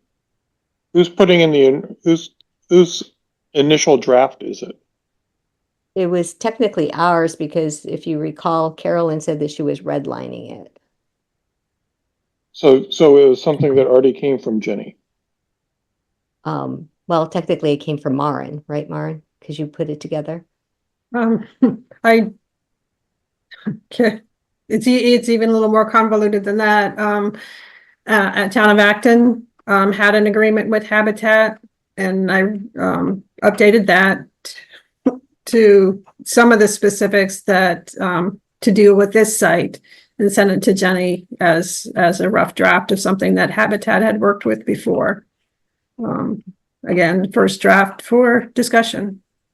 And I don't think it's difficult to add those few items that Anna has mentioned as being important. And if there are other items, then we can certainly add those and circulate that. All right. So you're expecting the red line copy back sometime? I just heard that tonight from Carolyn, so I'll circle Okay. back with her and see where she. Could you distribute that to us? I will distribute, if there's an updated version, yes, certainly. I will. So this is what we'll do, okay? Based on what I hear everybody saying, you want to have an example of a completed land disposition agreement so that you could see perhaps what we're missing or what potential business terms could be requested. We will then distribute that. We will meet again in August to be able to work through any business terms that we want to make sure are included in any future agreement. And we can provide those to Jenny when she returns from her vacation. And then she can put that together and start to negotiate those business terms. And at that point, let me see here from my notes about what she said. If we are able to negotiate everything, and after that, she would move forward to execute an agreement and they would prepare a deed. And then she said down the road, the bank would probably also require certain cooperation from the town. And you heard Carolyn tonight say that if they have a LIP application, that they would need our input on that as well. And then after that, they would be able to issue a closing date for the transfer of the property. So that's down the road, but that's sort of the process. So this time frame that we're entering right now, recognizing it's new for all of us, this time frame that we're entering really is to try to make sure that we have defined everything that is important to us, and that Jenny puts it into the agreement, she negotiates it, and then it gets done and executed. Okay.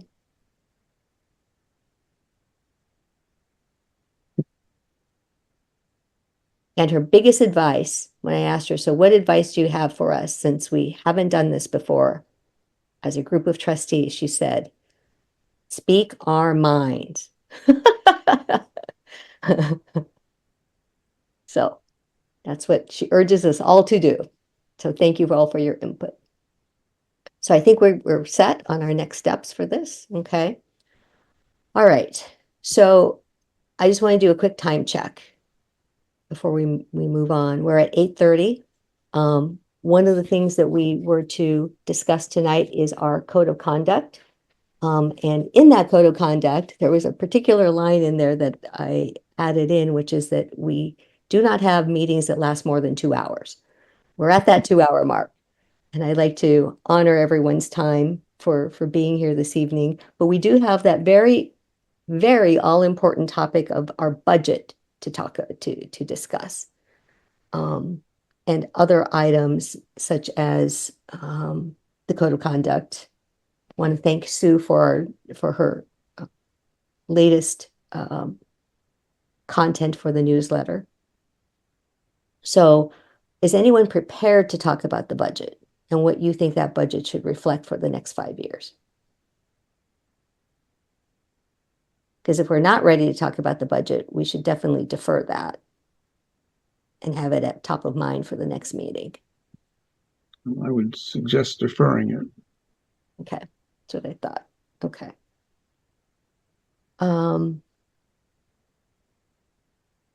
Can we do the code of conduct real quick? Yep, okay. Has everybody had a chance to look at that? Mm-hmm. Yeah, yep. Okay. So, any comments, questions about that?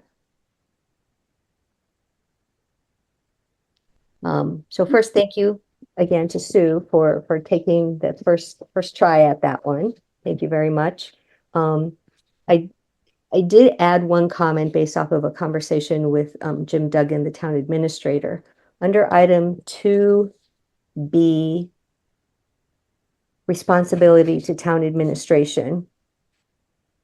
I had asked for his input about how to seek assistance and information from town staff, and he suggested this. He said,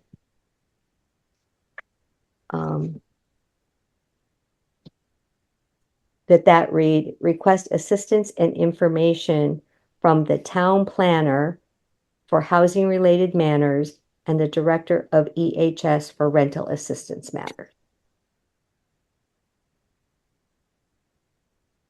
So that's my only other comment on this code of conduct. Mr. Angus.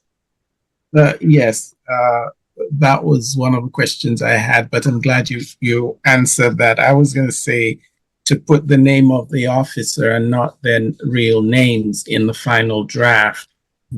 But I wanted to direct attention to number 3, item I.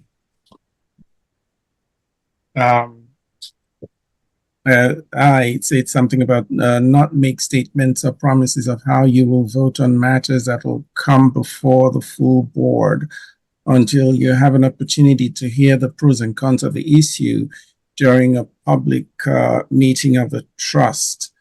So I'm not sure this has ever come up before, but if it does, when you're talking about a matter that will come up before the full board, is that the full, is this referring to the trust, or is it the select board? It's unclear to me. So this would be an issue that comes before the trust. As an example, I suppose to extrapolate the meaning of this is that if we were to be on a final vote for a project like Habitat and people started asking outside of this meeting before we had a formal vote, well, how are you going to vote on that? How are you going to vote on that? And people just start asking and talking a lot about it, that we refrain from saying any statements or promises about how we intend to vote on it. I believe that's what that means. Mark, given your select board work, does that make sense? Yes, I agree with that. It does, and that's why I was hoping that the first term there should be the full trust and not the full board, because then when you say the full board, then it's confusing. Is it the select board? Is it the trust? So you want to correct that. Okay, so use the word trust in the second sentence instead of board. Okay. Under item 3I. Okay. Thank you, Angus. It's a good document, and thanks for putting it together. Great. All right, so with that change. Yes, Sue, go ahead. I have a question on the part that you said Jim suggested with asking like Liz in terms of the rental assistance. I agree with Angus that it probably should be the department rather than giving specific names of the department head. But I don't want to start listing everything that we should be talking to that department about. But it's obviously tonight we already in talking about having the Aging in Place event, you know, we've had to, or people have had to talk to Liz. That wasn't about rental assistance. So do we want to start listing every item that you could talk to the department about? I don't know how you, No. I don't know how you shorten it, but Well, how's I this? get the point that we don't want to, that we want to limit it so that we're not asking Liz or any other department for certain things. But Well, I think it should, that one shouldn't just say, if it's going to list things, it shouldn't just say rental assistance. correct, I would agree. So here's how it could read. Request assistance and information from the town planner for housing related matters and the director of EHS for EHS matters. Sure. Okay. I'm easily pleased, yeah. Well, I'm glad that works. Okay. So with that change and the other All right. change under 3I, changing trust instead of board, how does everybody vote? Do we agree on those changes as this being our Yep. code of? Yes. Yes, okay. I see yes from Matthew, Bartlett, Angus, Sue, Mark. Yes. Yes, and I'm a yes. So Kim's not here to vote. Okay, so we're in agreement. Code of conduct then should go to, who is it? Is it Diane? Or who does it go to, Maren? I'll find out and send it that direction. Okay, great. Thank you so much. So with that said, then our next meeting is on August 20th at 6:30 p.m. Is there anyone who will not be able to make it that meeting? You won't, Marl? No idea. I'll be traveling, but I'll try to make it. Okay. Well, we'd love to have you, so hopefully you can make it. And Maren, you're not here? Correct. Ah. It's very hard work, using up all the time that I had coming that was missed. I know, but we want you to take it, so. Anna, before we adjourn, can we do the minutes so that we can actually have them posted and we're Yes, not too many of course. meetings behind? Okay, I had one quick question on the minutes. There was a certain portion of the minutes for the joint meeting that we had with CPC, and those aren't available yet. So are we still waiting for that portion of the minutes, Maren, or can we approve them as is? I haven't been part of the discussion on the minutes between you and Lucia, so I don't know how to answer that. Yeah, so if you recall at the last meeting, we had about 30 minutes worth of Mhm. content that was with the CPC. Mhm, Lucia was waiting for those minutes to be done so she could just include them into our minutes. mhm. So I would recommend at this point that the Affordable Housing Trust, if you're happy with the minutes that are available, adopt that portion from that meeting, and then save the review of the part of the CPC discussion for a later date. At least that'll get us partway. Sound good, Mark? So moved. Second, And All right. All in favor, Sue, Yes. Mark, Yes. Bartlett, yes. Angus, yes, Matthew, Yes. and Anna's a yes. Okay, so we've approved the partial minutes of June 25. Also, before we adjourn, I cannot do the newsletter for this coming month.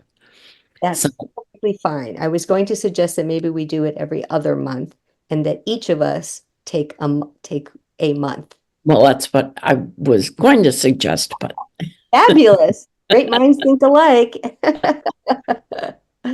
All right. So at the August meeting, we'll identify who will write the one in September. How's that? okay. Okay, we're all set. See, we finished the whole agenda. All right. Okay. Well, thank you everyone for all of your input tonight. We'll come back in August with our conversation points around the budget and our conversation points around the business terms for Habitat. All right. Okay. To adjourn? Adjourned. Motion. Second. Second. All in favor? I. Aye. Say bye. Goodbye. Bye. Thank you. All right. Thank you all. thank Bye. you. Thank you so much for all your help.